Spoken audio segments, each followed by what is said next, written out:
Il est 20h, vous la découvrez, notre première estimation. Le Rassemblement national et sa liste sont à 32,4%. Viennent ensuite le parti Renaissance de la majorité présidentielle, 15,2%.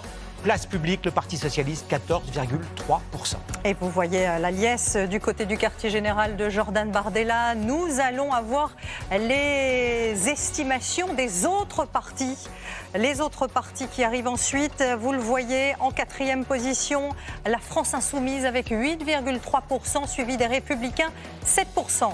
Petite incertitude ensuite, puisque vous savez que la barre des 5% permet d'envoyer des élus à Bruxelles et à Strasbourg. Les écologistes semblent avoir franchi cette barre avec 5,6%. Sort plus incertain en revanche pour la liste Reconquête de Marion Maréchal et Éric Zemmour, 5,1%. Alors vous le savez, ce vote européen est à la proportionnelle. La France envoie 81 députés à Bruxelles ou à Strasbourg. Regardez comment ces pourcentages se traduisent en nombre de sièges. 8 sièges pour la France Insoumise, 13 pour la liste PS Place Publique, 5 pour les écologistes et 14 pour Renaissance. Et puis vous voyez les autres élus, 6 élus pour les Républicains, 31 élus pour le Rassemblement national et peut-être, possiblement, 4 élus pour Reconquête, mais cela demande à être confirmé. Partons sans attendre, allez voir Alison Tassin dans ce quartier général du Rassemblement national où on l'imagine, l'ambiance est à la liesse et à une certaine forme de victoire. Oui, la joie est à la hauteur de ce score historique pour le Rassemblement national qui fait donc plus du double que celui du parti présidentiel. Un plus haut pour un parti en France depuis 1984. Il y avait une incertitude, une inquiétude autour de la mobilisation pour Jordan Bardella. Cette inquiétude est donc infirmée ce soir. Jordan Bardella qui devrait s'exprimer très tôt, vers 20h05, qui devrait bien sûr se réjouir et aussi demander à Emmanuel Macron d'en tirer les conséquences. C'était son mantra de demander une dissolution de l'Assemblée nationale. Fait notable aussi, Marine Le Pen va s'exprimer dans la soirée. Marine Le Pen qui se projette très clairement vers 2027. Merci beaucoup Alison. Arrivée deuxième de ce scrutin, on vous le disait, la liste de Valérie Ayé pour la majorité présidentielle. Bonsoir Mathieu Desmoulins. Vous êtes sur place, une liste qui a perdu plus de 7 points par rapport à 2019. On imagine que c'est une grande déception ce soir. Une grande déception qui s'est marquée par quelques applaudissements presque polis pour féliciter la tête de liste Valérie Ayé pour sa campagne électorale. Et en parallèle, il y a très peu de sourires ici à la Maison de la Mutualité. Les militants, près de 500 militants qui sont réunis ici, ont le visage assez triste. Ils attendent désormais l'expression d'Emmanuel Macron et de leur tête de liste Valérie Ayé qui pour l'instant ne s'est pas montrée publiquement. Elle a simplement échangé il y a quelques minutes avec les principaux cadres de la majorité pour s'accorder sur la ligne et les éléments de langage à tenir dans la soirée. Merci beaucoup. Toujours en direct, partons sans attendre voir Mathilde Guénégan. Vous êtes au quartier général de PS Place Publique. En un mot, en une phrase, en 5 ans, eh bien, ils ont doublé leur score. L'ambiance, elle est mitigée ici à l'annonce des résultats. Quand le score du Rassemblement national s'est affiché, il y a eu des huées ici dans la salle et des slogans. La jeunesse en berne, le Front national exprimait les militants. Il y en a à peu près 300 qui sont réunis ici à la Bellevilloise pour cette soirée électorale. Ils ont quand même salué le score et vous le voyez du Parti socialiste Place Publique. Il faut dire effectivement que le score est plus du double de celui de 2019. C'est un retour pour le Parti socialiste qui s'impose comme la première force à gauche. Le tête de liste, Raphaël Glucksmann, devrait s'exprimer dans une dizaine de minutes ici. Merci beaucoup Mathilde. Je me tourne vers vous, Laure Lavalette. Vous êtes députée du Var, députée Rassemblement national. Plus de 32% qui sont donnés à votre parti ce soir. C'est un vrai succès. Ça faisait 40 ans qu'un parti n'avait pas franchi cette barre des 30%.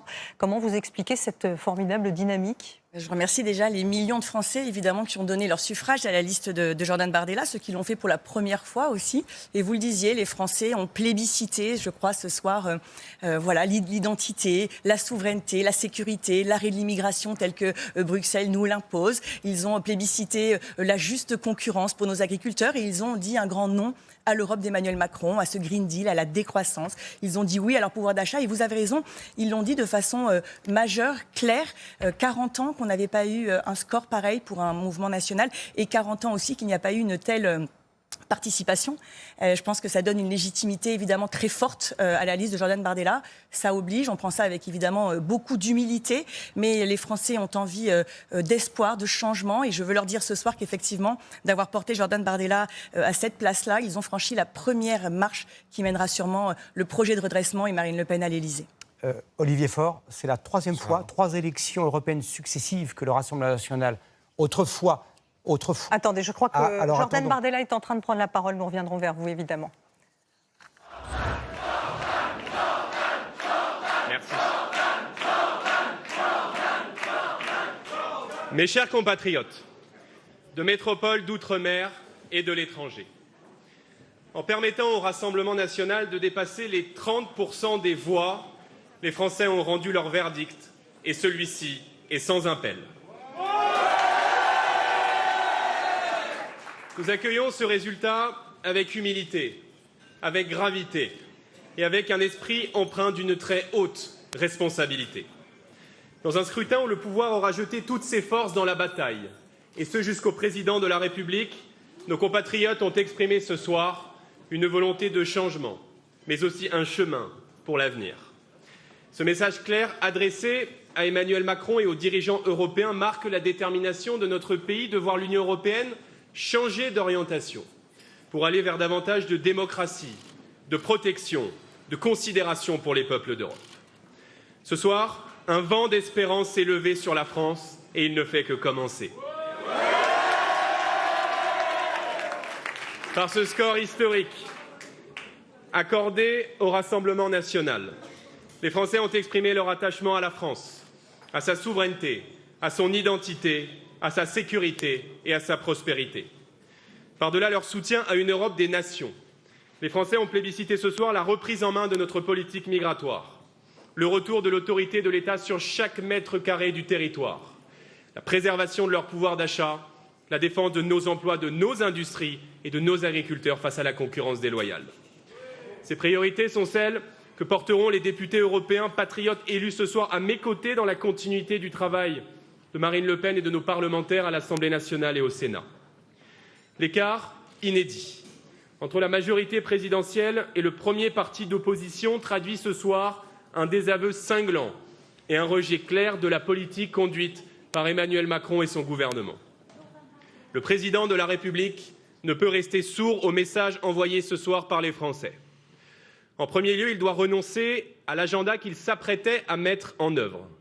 La désindexation des pensions de retraite, la nouvelle hausse des prix de l'énergie dès cet été, la casse de notre modèle social ou encore l'application du pacte asile et immigration qui prévoit d'intensifier la répartition des migrants dans les communes de France.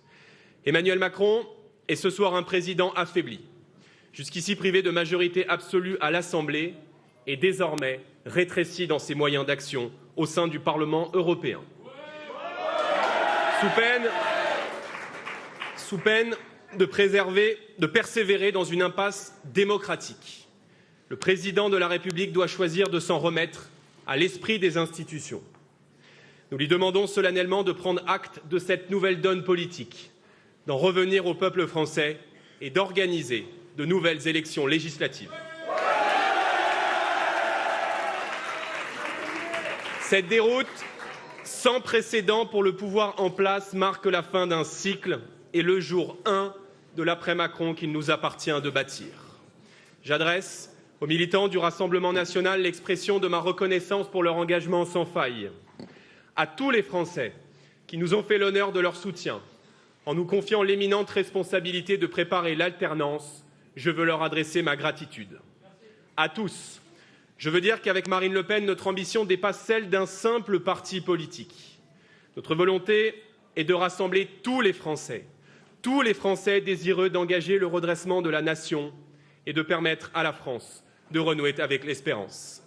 J'invite ce soir tous les Français, d'où qu'ils viennent, à nous rejoindre et à venir travailler à nos côtés. Le chemin qui conduit au renouveau sera exigeant, mais nous sommes prêts à y conduire le pays. Vive la République et vive la France.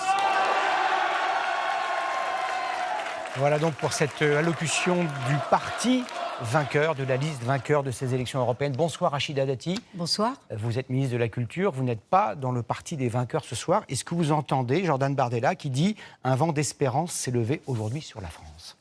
Que dit ce score du Rassemblement national? 32%, sans précédent depuis 1984. Et c'était Simone Veil à l'époque. Il y a une demande évidemment très claire aussi des Français sur l'ordre, sur aussi la sécurité des personnes, la maîtrise des flux migratoires. Le gouvernement a fait une loi immigration qui a été décriée, y compris par certains qui soutenaient de manière ancienne la maîtrise des flux migratoires. Nous, on a regretté, par exemple, qu'au Parlement européen, que ce soit les socialistes ou les républicains n'aient pas voté ce pacte asile-immigration, qui était aussi un texte que nous portions depuis longtemps. Madame Dati, vous semblez banaliser, mais le chef de l'État a trouvé ça suffisamment important pour prendre la parole. Pourquoi prend-il la parole, Emmanuel Macron? C'est banal. Ce que je dis, c'est banal, que les Français demandent de l'autorité. On attendait une réponse un peu plus... elle est claire. À la hauteur de la situation. Pourquoi Emmanuel Macron prend-il la parole? Vous trouvez que les Français demandent de l'ordre, c'est pas à la hauteur de la situation? Non, mais vous... Mais s'ils en demandent, c'est peut-être que vous n'avez pas assez apporté. De votre bilan, les Français ont parlé dans les urnes. C'est jamais simple, et j'en sais quelque chose, à l'exception de l'époque où on avait mené une campagne européenne, c'est jamais simple pour le parti au pouvoir de gagner les élections intermédiaires. Ça a toujours été une difficulté. Vous revenez de l'Élysée. Qu'a à dire je peux finir une phrase, Emmanuel Macron? Mais est-ce que je peux finir une phrase? Allez-y, Madame Dati. Alors, je vous dis simplement qu'aujourd'hui, quand nous avons un Front National à ce niveau-là, c'est que c'est un échec pour tous les autres partis. Tous les autres partis, les partis de gouvernement ou ceux qui y prétendent, c'est un échec collectif. Voilà. Et donc, il faut répondre à ces électeurs que moi, je ne diabolise pas dans leurs demandes et dans leurs attentes. Mais échec collectif plutôt qu'échec pour le président et la majorité. Mais c'est un échec collectif. Même ma famille politique, les Républicains, on ne peut pas se contenter. C'est un parti qui a quand même occupé, qui a mené des grandes réformes dans ce pays, qui a marqué ce pays. On ne peut pas se contenter de ce score. Donc il y a un véritable échec collectif. L'interrogation d'Anne-Claire était centrale. Pourquoi le président de la République trouve-t-il la situation à ce point alarmante, inquiétante ou solennelle pour prendre la parole dans quelques minutes en direct? Parce qu'il a le sens des responsabilités. Mais ça ne s'est jamais fait sous la Ve République. Parce qu'il a le sens des responsabilités. Oui, mais comme quand il a été élu, ça ne s'était jamais fait avant. Pour un président de son profil, d'avoir été élu président de la République. Voilà, la vie politique, c'est comme la vie tout court. Voilà. Vous avez des épreuves, parfois ça se passe très bien, parfois vous avez des surprises, et parfois vous avez des moins bonnes surprises. Vous gagnez, vous échouez, c'est comme ça. Le président de la République prend ses responsabilités, il ne souhaite pas enjamber cette élection. Donc ça appelle à un changement. Mais ça appelle à une prise de parole du président de la République. Olivier Faure, vous avez une plutôt bonne surprise ce soir, puisque la liste emmenée par Raphaël Glucksmann a plus que doublé son score.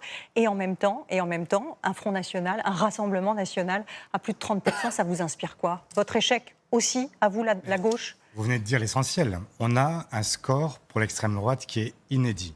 Il y a le score du RN, il y a le score de Reconquête, et on a une extrême droite qui est à près de 40%. Personne ne peut ne pas saisir l'alerte qui est donnée au pays. Et c'est un premier point. Le second point, c'est que le président de la République a été élu à 2 reprises pour faire barrage à l'extrême droite. Ce soir, il est disqualifié. Ça n'est jamais arrivé qu'un parti au pouvoir fasse moins de la moitié que son principal concurrent, et en l'occurrence l'extrême droite. Et il y a une force qui s'est révélée dans cette élection, qui a montré sa capacité à entraîner insuffisamment, mais qui a montré aussi qu'il existait une autre voie. Et notre responsabilité à nous maintenant, c'est de faire en sorte de pouvoir regrouper l'ensemble de la gauche, parce que la réalité, c'est qu'aujourd'hui, pour battre l'extrême droite, il n'y a plus que la gauche. La droite, que ce soit les Républicains ou Renaissance, n'a plus aucune capacité. Mais, pardon, mais enfin, quand on fait plus 8 et vous faites moins 7, je pense qu'il y a quelque chose qui s'est passé. Et que vous devriez ce soir en rabattre un peu, ce serait mieux pour vous. 14%, c'est pas une alternative. Mais c'est suffisamment grave. C'est suffisamment grave pour dire que c'est un échec collectif. Monsieur, pardonnez-moi. Comme ça, je ne vais pas ce que je vous dis simplement, Rachida Dati, non, pas du tout. Mais je peux moi aussi m'exprimer jusqu'au bout. Je sens bon, hein. Ah, mais absolument, je peux en témoigner.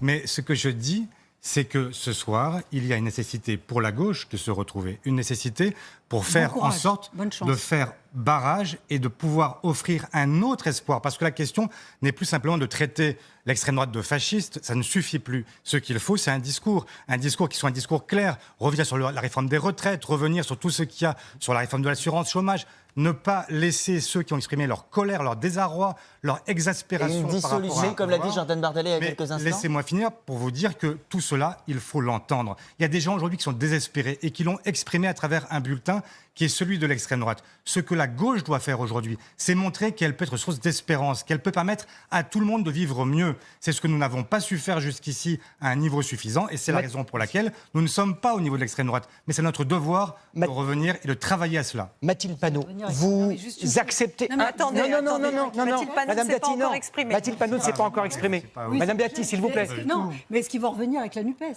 Mais pardonnez-moi, c'est la question qu'Anne-Claire et moi allions poser. Bonsoir Mathilde Panot, vous n'avez pas encore eu la parole. Allez-vous, puisqu'il y a péril selon M. Olivier Faure, allez-vous faire alliance, l'union faisant la force, pour essayer de combattre ou d'affaiblir votre partenaire, la personne qui est à côté de vous, Madame Lavalette, qui est à 32% ce soir? Alors Vous êtes à déjà, 8. je veux dire que pour l'instant, ce ne sont pas les résultats. À toutes celles et Ce sont ceux des qui nous écoutent, ce sont estimations. des estimations. Et que la dernière fois, lors des élections présidentielles, nous avons augmenté de 3 points notre score. Donc je le dis aussi c'est pour faux, qu'on l'ait Pardon, en c'est tête. faux.